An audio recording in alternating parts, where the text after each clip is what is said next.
നബി സല്ലല്ലാഹു അലൈഹി വസല്ലം തങ്ങൾ ചെയ്ത ജുമുഅ ഖുത്ബ അറബിയിൽ അന്നു മുതൽ ഇന്ന് വരേക്ക് നിലനിർത്തുന്നവരാണ് സുന്നികൾ. ആ സുന്നികൾ ആരാണോ അതാണ് യഥാർത്ഥ സുന്നികൾ. അതല്ലാതെ നിങ്ങൾ പുത്തനാശയക്കാരാണ്. റഷീദ് റിളയിൽ നിന്നും ജമാലുദ്ദീൻ അഫ്ഗാനിയിൽ നിന്നും അതുപോലെ തന്നെ ഇബ്നു അബ്ദുൽ വഹാബിൽ നിന്നും മുഹമ്മദ് അബ്ദുൽ നിന്നൊക്കെ കടമെടുത്ത് ഇബ്നു തൈമിയിൽ നിന്നൊക്കെ കടമെടുത്ത വഹാബി പ്രസ്ഥാനം അതാണ്. അതുകൊണ്ടാണ് കേരളത്തിൽ ജുമക്ക് അറബി അല്ലാത്ത ഭാഷ ഖുത്ബ നിർവഹിച്ചത് എവിടെയാ? കോഴിക്കോട് മട്ടാഞ്ചേരിയില്ല. ആദ്യമായി കേരളത്തിൽ പെണ്ണുങ്ങൾ പള്ളിയിൽ പോയത്. അപ്പൊ ചുരുക്കി പറഞ്ഞാൽ സുന്നികൾ അഹ്ലുസ് സുന്നത്തി വൽ ജമാഅ അത് ഈ പറയപ്പെടുന്ന ഇന്ന് നാലാലുൽ മദ്ഹബ് സ്വീകരിക്കുകയും അതുപോലെ തന്നെ ത്വരീഖ് ബഹുമാനപ്പെട്ട ഇമാം അബൂൽ ഹസൻ അശ്ശരി റളിയല്ലാഹു അൻഹു ത്വരീഖ് സ്വീകരിക്കുകയും ചെയ്യുന്നവരാണ് സുന്നികൾ. പണ്ഡിതന്മാർ സ്വീകരിക്കുന്നവരാണ് സുന്നികൾ. സ്വന്തമായി ഇന്നൊന്ന് പറയാ, നാളൊന്ന് പറയാ, മറ്റൊന്ന് വേറൊന്നും അല്ലാത്തത് പറയാ. നിങ്ങൾ പറഞ്ഞ ഒരുപാട് കാര്യങ്ങൾ ഞാനിലേക്ക് കിടക്കുന്നില്ല. മുന്നും പിന്നും മാത്രം വരച്ചാൽ മതി നിസ്കാരത്തിലൊന്നും. അതുപോലെ ഒരുപാട് പ്രശ്നങ്ങൾ നിങ്ങളുടെ ഭാഗത്തുണ്ട്. ഞാനതിലേക്ക് കിടക്കുന്നില്ല, എന്നെ കൂടെ പറയിപ്പിക്കണ്ട. ഞാൻ പറഞ്ഞു വരുന്നത് സുന്നികൾ അന്നു മുതൽ ഇന്ന് വരേക്ക് ചെയ്യുന്ന ഒരു പ്രവർത്തനവും മാറ്റേണ്ടി വന്നിട്ടില്ല. ഇവിടെ തുടക്കത്തിൽ തന്നെ മുജാഹിദുകൾ അങ്ങോട്ടും ഇങ്ങോട്ടുള്ള ഒരു അടിയാണ് എനിക്ക് കാണാൻ കഴിഞ്ഞത്. എന്തുകൊണ്ടെന്നാൽ ആദ്യകാലത്തുള്ള വിശ്വാസമല്ല. തറാവീഹ് ആദ്യകാലത്ത് 20 റക്അത്ത് നിസ്കരിച്ചിരുന്നു, പിന്നീടാണ് മാറ്റിയത്. കൈകെട്ടലിന്റെ വിഷയത്തിലും ഖുനൂത്തിന്റെ വിഷയത്തിലും ഒക്കെ കാലത്തിനനുസരിച്ച് മാറി മാറിക്കൊണ്ടിരിക്കുന്ന ഒരു സ്വഭാവമാണ് മുജാഹിദിനുള്ളത്. അത് എല്ലാ പുത്തനാശയക്കാർക്കും ഉണ്ട്. ഇൻഷാ അല്ലാഹ് ഭിന്നിച്ച് മുത്തസിലിയത്തും ഖവാരിജുകളും ഇല്ലാതായതുപോലെ ഇപ്പറയപ്പെടുന്ന മുജാഹിദ് കുറഞ്ഞ കാലങ്ങൾക്കുണ്ട് ഇവിടുന്ന് ഇല്ലാതാവുമെന്ന ഒരു പ്രവചനം കൂടി ഞാൻ പറയുന്നു. സുന്നികൾ അഹ്ലുസ് സുന്നത്തി വൽ ജമാഅത്ത് ഇന്ന് നിലനിൽക്കുന്നു. അന്ന് നബി തങ്ങൾ മുതൽ ഇന്ന് വരേക്കുള്ളവർ അവരാണ് സുന്നികൾ. പണ്ടൊക്കെ ഇവിടെ ഫുള്ള് മുജാഹിദ് പള്ളിയായിരുന്നു. ഇവിടെ കംപ്ലീറ്റ് മുജാഹിദ് ഇപ്പോഴെങ്കിൽ ഇല്ലാതല്ല കുറഞ്ഞിങ്ങനെ വന്ന് ഇപ്പൊ എണ്ണം കുറഞ്ഞു പോവുകയാണ്. പണ്ട് ഇങ്ങനെ എപ്പോഴാണ്ട് പോയാൽ ഒരു 10 കിലോമീറ്ററിനടുത്ത് 10-50 പള്ളി മുജാഹിദ് പള്ളി ഉണ്ടായിരുന്നു. ഇപ്പൊ കുറെ പള്ളിയൊക്കെ പോയി, കുറെ മുജാഹിദൊക്കെ എണ്ണം കുറഞ്ഞൊക്കെ ഇല്ലാതായി പോയി. ഇപ്പൊ ഒന്നുമില്ല, ഒരു 4-5 മാസം കൊണ്ടോ തൊട്ടടുത്തൊക്കെ ഇല്ലാതായി പോകുന്നു. ആയിക്കോട്ടെ, നല്ലതാണ്. രാത്രി ഇങ്ങനെ എടുക്കുമ്പോൾ സ്വപ്നം കാണാൻ പറ്റുന്നതൊക്കെ അതിനൊക്കെ പറ്റും, പുറത്ത് വരാൻ പറ്റില്ല എന്നുള്ളൂ. അപ്പൊ അതൊന്നും ശരിയല്ല, അതൊക്കെ നിർത്തിക്കാളെ. എന്താ ഇപ്പൊ ആവേശം അതൊക്കെ ഇങ്ങനെ സമാധാനത്തിൽ നല്ലത്. തലയുള്ള മുടി വരെ പണ്ടാണി പറ്റൂലേനു. പണ്ടാണെങ്കിലേ ആ മുടി വരെ പറ്റും. 4 പാടും വെട്ടി അതിന്റെ നടുവിലൊരു ചട്ടി, ഇബ്ലീസിന്റെ കുട്ടി നരകത്തിലേക്ക് തട്ടി. വഹാബികളുടെ പാട്ടല്ല, വഹാബികളുടെ പാട്ടല്ല, അവിടുത്തെ സമസ്തക്കാർ പാടുന്ന പാട്ടാത്. കുടുംബമല്ല, ഈ മുടി പറ്റൂല. ചാലിയത്ത് വാദപ്രവർത്തകരെയോ 942 ചാലിയത്ത് വെച്ച് പതി അബ്ദുൽ ഖാദിർ മുസ്ലിയാരും ഉമർ മൗലിയും തമ്മിൽ സംവാദം ഉണ്ടായി. എന്തിനാറിയോ കുടുംബം പറ്റൂല, സംശയമൊന്നുമില്ല. കുടുംബം അല്ല പറഞ്ഞത്. നിങ്ങൾ കേക്കി നിങ്ങൾ കേട്ടോളി, നിങ്ങൾ മനസ്സിലാക്കി, നിങ്ങൾ പ്രതീക്ഷയുണ്ട്. അപ്പൊ 942 ചാലിയത്ത് വെച്ച് പതി അബ്ദുൽ ഖാദിർ മുസ്ലിയാരും ഉമർ മൗലവിയും തമ്മിൽ വാദപ്രതിവാദം ഉണ്ടായി. വിഷയം എന്താറിയോ? തലയിൽ മുടി വളർത്തിയവനെ കൊല്ലണമെന്ന് ബുഖാരി മുസ്ലിമിൽ ഉണ്ട് എന്ന് പതി മുസ്ലിയാർ, ഇല്ല എന്ന് ഉമർ മൗലവി. 1942 ചാലിയത്ത്. തെളിവൊക്കെ ഉണ്ടാവും. നിങ്ങൾക്ക് പതിനോട് ചോദിച്ചു നോക്കി, പതി അബ്ദുൽ ഖാദിർ ചോദിച്ചു, അങ്ങനെ ഉണ്ടായിക്കുന്നത് ചോദിച്ചു നോക്കുക. പതി അബ്ദുൽ ഖാദിർ മുസ്ലിയാരെ വിളിക്കുക, അങ്ങനെ സംബന്ധം ഉണ്ടായിട്ടുണ്ടോ ചോദിക്കുക. അതെ, മരിച്ചാലും കേൾക്കുന്നല്ലേ? മരിച്ചാലും കേൾക്കൂലേ നിങ്ങൾ ചോദിച്ചാൽ പോലെ. അതന്നെ മുസ്ലിയാരെ പറഞ്ഞതേ. മരിച്ചാലും കേൾക്കും, മരിച്ചാലും കേടും, മരിച്ചാലും മറിയും, മരിച്ചാലും ഹാജരാകും. നിങ്ങൾ വിളിക്കുക, പതി മുസ്ലിയാരെ ഇങ്ങനെ ഉണ്ടായിട്ടുണ്ടോ ഇല്ലേ? ശിർക്കാക്കാൻ പറ്റില്ല, നിങ്ങൾക്ക് കേൾക്കൂലെന്ന് പറയാൻ പറ്റില്ല. ആവട്ടെ. അപ്പൊ 942 ഒരു വാദപ്രതിവാദം ഉണ്ടായി. അവിടെ വിഷയം എന്താ? ആ വാദപ്രതിൽ പങ്കെടുത്ത ആൾ ആ ചരിത്രം എഴുതിയ പുസ്തകമുണ്ട്. അതാ പറഞ്ഞത്, ചാരിയം സംവാദം എന്ന പേരിൽ നിങ്ങൾക്ക് അത് കിട്ടും. അത് കൃത്യമായി പങ്കെടുത്ത ഓരോ വിഷയവും രേഖപ്പെടുത്തിയിട്ടുണ്ട്. അതിലാണ് പറഞ്ഞത് തലയിൽ മുടി വളർത്തിയവനെ കൊല്ലണമെന്ന് ബുഖാരി മുസ്ലിമിൽ ഉണ്ട്, ഇല്ല എന്ന് ഉമർ മൗലവി വാദിക്കുന്നു. അതിനുവേണ്ടി വാദപ്രതിവാദം ഉണ്ടായിരുന്നു ചാലിയത്ത് വെച്ച്. അപ്പൊ കുടുംബം മാത്രമല്ല, തലയിൽ മുടി തന്നെ പാടില്ല എന്നാ. അത് കളയൽ നിർബന്ധമായി പറഞ്ഞത്. ഞാൻ അതിന് വേറെ തെളിവൊന്നും ആവശ്യമില്ല. ഇപ്പൊ കേൾക്കണ വയസ്സന്മാരിപ്പോ ഉണ്ടാവും, അത് ശരിയായിട്ട് നമ്മളൊക്കെ എല്ലാ വെള്ളിയാഴ്ച നിർബന്ധിച്ച് മൊട്ടടിച്ചിരുന്നു എന്ന് വയസ്സന്മാരിപ്പോ പറയുണ്ടാവും. അപ്പൊ ആയിക്കോട്ടെ, ഏതായിരുന്നാലും അങ്ങനെ മാറ്റിയിട്ടില്ലാന്ന് പറയണ്ട. നമ്മൾ ഓരോന്നും മാറ്റിയിട്ടില്ലാന്ന് പറയണ്ടെന്നത്. പണ്ട് പെണ്ണിന് പള്ളി ഹറാം, ഇപ്പോഴോ പെൺപള്ളി സ്പെഷ്യൽ വന്നില്ലേ? പക്ഷെ യാത്രക്കാരി ആകണമെന്നേ ഉള്ളൂ, വേറെ കുഴപ്പമൊന്നുമില്ല. യാത്രക്കാരിയാണോ ഓക്കെ നിസ്കരിക്കാം. ടിക്കറ്റ് എങ്ങാൻ നഷ്ടപ്പെട്ടു പോയോ പിന്നെ കയറാൻ പറ്റില്ല പള്ളിക്ക്. അവിടേക്ക് എത്തിയില്ലേ?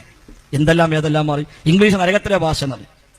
ഇംഗ്ലീഷ് നരകത്തിലെ ഭാഷ. ഇപ്പോഴോ നരകത്ത് പോകുന്ന ഉറപ്പായപ്പോ പിന്നെ ആ ഭാഷ പഠിക്കുകയാണോ എന്ന് നമ്മൾ ചോദിക്കണില്ല. ശുദ്ധ മലയാളത്തിൽ സംസാരിക്കാൻ പാടില്ല. അക്കാലത്ത് അതിനെ പറഞ്ഞത് കാലത്ത് മാറ്റിക്കുന്നു. പെണ്ണാർത്ത ആരോപണം എന്താ? അത് അക്കാലത്ത് പറഞ്ഞാണ്. ഇതിന്റെ പെങ്ങൾ പറഞ്ഞത് കാലത്തിനനുസരിച്ച് മാറ്റണം. അതപ്പോ ഞങ്ങളും പറഞ്ഞത് നിങ്ങൾ മാറ്റിക്കണേന്ന്. അപ്പൊ ഇനി ആവശ്യമില്ല, കഴിഞ്ഞു. നിങ്ങൾ ഇളകണ്ട, ഇന്നോടി നിങ്ങളെ സമയത്ത് വെച്ചോളി. നിസ്കാരമൊക്കെ നിങ്ങൾ മാറ്റിക്കണേ. നിങ്ങൾ നിസ്കാരം, നോമ്പ്, സക്കാത്ത്, ഹജ്ജൊക്കെ മാറ്റിക്കണേ. ഒക്കെ നിങ്ങൾ കട്ടതും വിട്ടൊക്കെ തീരുമാനിക്കാന്ന് വിഷയമൊന്നുമല്ലല്ലോ. ഇവിടെ ഖുത്ബകൾ പറഞ്ഞു, എന്തേ റസൂൽ സാഹിബ് നടത്തിയ അറബിയിലെ ഖുത്ബകൾ ഇപ്പോൾ നടത്തുന്നു. എന്തേ നിങ്ങൾ ഇബ്നു ബാത്തനെ എടുത്തത്? റസൂലാനെ എടുത്താൽ പോരെ? റസൂലാനെ എടുത്ത് വായിക്കുക ഖുത്ബക്ക്. ഹിജ്റ 300കളിൽ ഈജിപ്തിൽ ജീവിച്ച ഇബ്നു ബാത്തുൽ മിസ്രിയുടെ ഏടെന്തിനാ വായിക്കുന്നത്? അപ്പൊ അവിടുന്ന് മാറിയില്ലേ? ഇപ്പോഴോ ഇപ്പൊ നിങ്ങൾ കഴിക്കുന്ന നെല്ലിക്കുത്തിനെ ബുക്കാണല്ലോ, ആ നെല്ലിക്കുത്തിനെ കുത്തുബ എപ്പോൾ നിങ്ങൾ വായിക്കണത്? നെല്ലിക്കുത്തിനെ കുത്തുബ എപ്പോൾ വായിക്കണത്? ഇബ്നു ബാത്തുനെ കുത്തുബ നിങ്ങൾ വീണ്ടും മാറ്റി. കാരണം എന്താ അറിയോ? നിങ്ങൾ കേക്ക് മാസ്റ്റർ, നിങ്ങൾ മാസ്റ്റല്ലേ, മാഷാവല്ലി മാസ്റ്റായി. അതായത് നെല്ലിക്കുത്തി ഇസ്മായിൽ മുസ്ലിയാർ നബാത്തി ഖുത്ബ വീണ്ടും മാറ്റി. കാരണം എന്താ അറിയോ? നബാത്തി ഖുത്ബയിൽ നബിദിനം പറയണില്ല. നബാത്തി ഖുത്ബയിൽ റബീഉൽ അവ്വൽ മാസത്തിൽ 5 വെള്ളിയാഴ്ച ജുമയുണ്ടായിട്ട് ഒരൊറ്റ ഖുത്ബയിൽ നബിദിനത്തെ പറ്റി ഒരു വാക്കില്ല. അപ്പൊ നെല്ലിക്കുത്തി ഉസ്താദ് മനസ്സിലാക്കി ഇത് സംഗതി നമ്മളെ സുന്നിസം പൊളിയും. അപ്പൊ മൂപ്പൻ എന്താക്കി, ആ പിന്നെ നബാത്തി ഖുത്ബ മൂപ്പൻ ഷോർട്ടാക്കി. അങ്ങനെ അതിൽ ഖുത്ബത്തുൽ പിന്നെ മുഖ്തസർ ഖുത്ബത്തിൽ നബാത്തി ഖുത്ബയുടെ ഷോർട്ട്. എന്നിട്ട് തൊട്ട് താഴെ മൂപ്പൻ എഴുതി കൊടുത്തു, ഇത് നബാത്തി ഖുത്ബ ഷോർട്ടാക്കിയാണ്, ഇതിക്ക് ലേശം കൂട്ടി ചേർത്തിട്ടുണ്ട്. ഇത് ഷോർട്ടാക്കി ലേശം കൂട്ടിക്കാണ്ട്. ഇങ്ങനെ ലേശം കൂട്ടിക്കാണ്ട് ഷോർട്ടാക്കിയത് നമുക്കറിയില്ല. എന്നിട്ട് കൂട്ടിയത് എന്താ അറിയോ? കൂട്ടിയത് റബീഉൽ അവ്വൽ 1-ാമത്തെ വെള്ളിയാഴ്ച ഖുത്ബ ഫീ മദ്ഹിൻ നബി സ്വല്ലല്ലാഹു അലൈഹി വസല്ലം.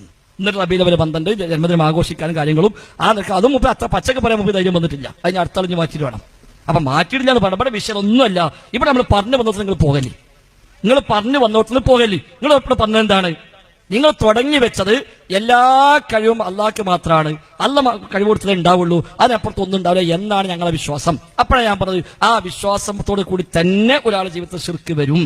പടച്ചോൻ കൊടുത്ത കഴിവേ ഉള്ളൂ എന്ന് വിശ്വസിച്ചാൽ അതുകൊണ്ട് മാത്രം ഒരാൾക്ക് ഇനി ശിർക്ക് വരില്ല എന്ന ഗ്യാരണ്ടി ഇല്ല. അതിനാണ് അള്ളാഹുവിന്റെ റസൂൽ സ്വല്ലല്ലാഹു അലൈഹി വസല്ലം പഠിപ്പിച്ച 2 വിഷയം ഞാൻ പറഞ്ഞത്. ഒന്ന്, നബിയെ താങ്കളും അള്ളാഹും ഉദ്ദേശിച്ചതാണ് നടക്കുക എന്ന് പറഞ്ഞ സ്വഹാബിയോട് നബി തങ്ങളുടെ പ്രതികരണം എന്താ? നീ എന്നെ റബ്ബിനോട് തുല്യനാക്കുകയാണോ? നീ എന്നെ റബ്ബിനോട് തുല്യനാക്കുകയാണോ? ആ സ്വഹാബി ഒരിക്കലും നബി തങ്ങൾക്ക് സ്വന്തം കഴിവുണ്ട് വിശ്വസിക്കൂല, നബി ഇലാഹാന്ന് വിശ്വസിക്കൂല, നബി സ്വമതാന്ന് വിശ്വസിക്കൂല. എന്നിട്ട് പോലും നബിയെ താങ്കളും അള്ളാഹും ഉദ്ദേശിച്ചതാണ് നടക്കുക എന്ന് പറയുമ്പോൾ നീ എന്നെ റബ്ബിനോട് തുല്യനാക്കുകയാണോ എന്ന് ചോദിക്കുന്നു. വാൾ തൂക്കിയിട്ട് ബറക്കത്തെടുക്കാൻ, പ്രത്യേകമായ വിജയം കിട്ടാൻ വേണ്ടി ഒരു മരം നിശ്ചയിച്ചു തരണം നബിയെ എന്ന് പറയുമ്പോൾ ഇലാഹിനെ വേണമെന്ന് ചോദിക്കും പോലെയാണ് എന്ന് പറഞ്ഞു കൊടുക്കുന്നു. എന്തെങ്കിലും 2 ദിവസം കേൾക്കാത്തത്? നിങ്ങൾ അതാണ് വേബിന് തറാവീക്കും കുത്തുബിക്കും പോണത്. ഇതെന്നെ വരി, ദിമിക്കന്നെ നിങ്ങൾ വരി. അതാ ഞാൻ പറഞ്ഞത്, നിങ്ങൾ ഹജർ അസ്വദ് മുത്തിയ ചിലപ്പോൾ അത് ശിർക്കായിക്കൂടെ ഈ വിശ്വാസമാണെങ്കിൽ നിങ്ങൾ യാസീൻ ഓതലും ശിർക്കന്നെയാണ്. നിങ്ങൾ യാസീൻ ഓതലും ശിർക്ക. കാരണം എന്താ? യാസീൻ ഓതുമ്പോൾ ഇലാഹത്തെ ഓതിട്ട് യാസീൻ ആദ്യം ഓതുന്നത്. ഈ യാസീൻ നബി കേൾക്കും ഞങ്ങളുടെ വിശ്വാസം. നബി കേൾക്കും, നബി അത് അറിയും, നബി ഇത് പിന്നെ സ്വീകരിക്കും, നബി അതിൽ ഇടപെടും എന്ന വിശ്വാസത്തിലാണോ യാസീൻ ഓതുന്നത്? എന്നാ പിന്നെ അതും പോയി. അതവിടെ അസുൽ തന്നെ പിഴച്ചു. അതിനാണ് പ്രമാണങ്ങൾ പഠിക്കേണ്ടത്. അവിടെ അതിന് മറുപടി പറയാൻ, അതിന് പ്രതിരോധിക്കാൻ കഴിയാതാകുമ്പോഴാണ് മുജാഹിദുകൾ പുത്തമ്പാദികൾ ഓല് പഴച്ചോല്, ഓല് പിന്നെ വന്നോല് എന്നുള്ള ആരോപണം. സമാധാനത്തിൽ നിങ്ങൾ പറഞ്ഞോളി, നമുക്ക് വിഷയമൊന്നുമില്ല.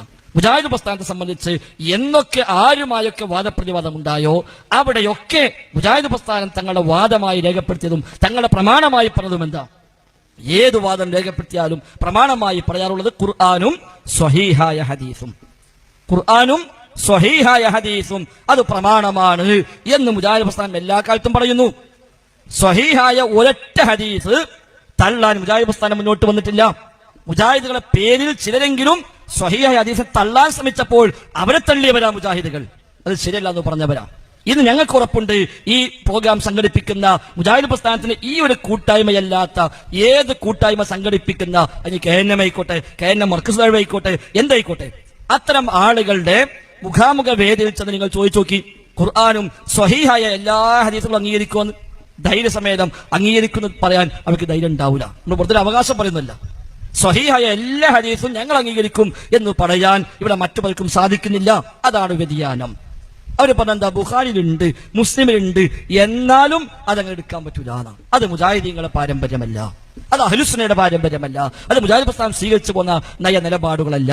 എന്നിട്ട് സ്വഹീഹ് ബുഖാരിയിൽ 60 ഹദീസ് ഞാൻ ദഈഫാക്കി എന്ന് പറയുമ്പോൾ ഞങ്ങൾ ഉണ്ടാകുന്നിട്ടില്ല. ഞങ്ങൾ ചോദ്യം ചെയ്തു, ഇത് ശരിയല്ല മൗലവി, അത് പറയാൻ പാടില്ല. അയാൾ ഉറച്ചെന്നു, ശരി നിങ്ങൾ വിട്ടോളി, നമ്മൾ ഒന്നിച്ച് പോകില്ലായിരുന്നു. അപ്പൊ ആള് ചങ്ങായി പറഞ്ഞു 60 അല്ല 110 ഹദീസ് എടുക്കാൻ പറ്റുന്ന നിങ്ങളും വിട്ടോളിയാറില്ല. ഇപ്പൊ ചില മനുഷ്യന്മാരെ പറഞ്ഞു ബുദ്ധിക്കെതിരായ പലതും അതിലുണ്ട്, അത് നമ്മൾ എടുക്കൂല. അപ്പൊ നമ്മൾ മനസ്സിലാക്കി പോലെ ബുദ്ധിക്ക് അങ്ങനെ പ്രശ്നം ഉണ്ടായിരിക്കും, ഒരു പെയ്ക്കോട്ടെ, നമുക്ക് പ്രശ്നമാക്കണ്ട. എന്നാൽ മുജാഹിദുകൾ ഇൻഷാ അല്ലാഹ് സ്വഹീഹായ മുഴുവൻ ഹദീസുകളും നബി തങ്ങൾ പറഞ്ഞുവെന്ന് ബോധ്യമുള്ള സ്വഹീഹായ പരമ്പര ഉദ്ധരിക്കപ്പെട്ട ഏത് ഹദീസുണ്ടോ അത് ചിലപ്പോൾ നമ്മൾ ബുദ്ധിക്ക് ഉൾക്കൊള്ളണമെന്നില്ല, ചിലപ്പോൾ ആശയം ഞങ്ങൾക്ക് മനസ്സിലായിക്കൊള്ളുന്നില്ല. അത് നമ്മുടെ അറിവിന്റെ പരിമിതിയാണ്, നമ്മുടെ പഠനത്തിന്റെ പരിമിതിയാണ് എന്ന് മനസ്സിലാക്കി അത് ഉൾക്കൊള്ളാനും അത് അംഗീകരിക്കാനുമാണ് മുജാഹിദുകൾ എന്നും ശ്രമിച്ചിട്ടുള്ളത്. അതുകൊണ്ട് തന്നെ മുജാഹിദ് പ്രസ്ഥാനത്തെ സംബന്ധിച്ച ആശയ നിലപാടുകൾ മാറ്റം വന്നിട്ടില്ല, മാറ്റം വരുത്തുന്നുണ്ടാവും. അതുകൊണ്ട് നിങ്ങൾ പറഞ്ഞോളി. മാറ്റം വെച്ചിട്ടുണ്ടാവും, അത് പറഞ്ഞോളി. അതല്ലാതെ ആ വക ആരോപണം, ആ വക അതൊക്കെ തൽക്കാലം രസത്തിന് പറ്റുന്നല്ലാതെ അതിനപ്പുറത്ത് ഞാനത് പറഞ്ഞു, നിങ്ങൾ ഇവിടെ കൊണ്ടുനടക്കുന്ന വിശ്വാസങ്ങളും ആചാരങ്ങളും പച്ചയായ ശിർക്ക് തന്നെയാണ്, ഒരു സംശയം ഞങ്ങൾക്കതിലില്ല. അതിനുവേണ്ടി ദുആയുടെയും ഇബാദത്തിന്റെയും ഒക്കെ നിർവചനത്തിന് പോലും കൈകടത്തുകൾ നടത്താൻ പോലും മടി കാണിക്കാത്തവരാ നിങ്ങളൊക്കെ. ആ ബുക്കിലടക്കം, ആ നിങ്ങളിപ്പം മടിക്കണ ബുക്കിലടക്കം പ്രാർത്ഥനയും ഇസ്തിഗാസയൊക്കെ ബന്ധപ്പെട്ട് കൊടുത്ത നിർവചനം എടുത്ത് നോക്കി, അതിന് ലോകത്ത് വേറെ എവിടുന്നും കിട്ടൂല, അവിടെ തന്നെ കിട്ടുള്ളൂ. ലോകത്ത് വേറെ എവിടെയും കിട്ടൂല. ഈ ബുക്കിൽ മാത്രം നെല്ലിക്കുത്തി ഇസ്മായിൽ മുസ്ലിയാർ ഉണ്ടാക്കി കടത്തിക്കൂട്ടിയ നിർവചനം സ്ഥാപിച്ചിട്ടാണ്. ഇത് അഖീദത്തുൽ സുന്നയാണെങ്കിൽ അതിൽ 6 ഭാഗം എടുക്കി അവിടെ കാണാം.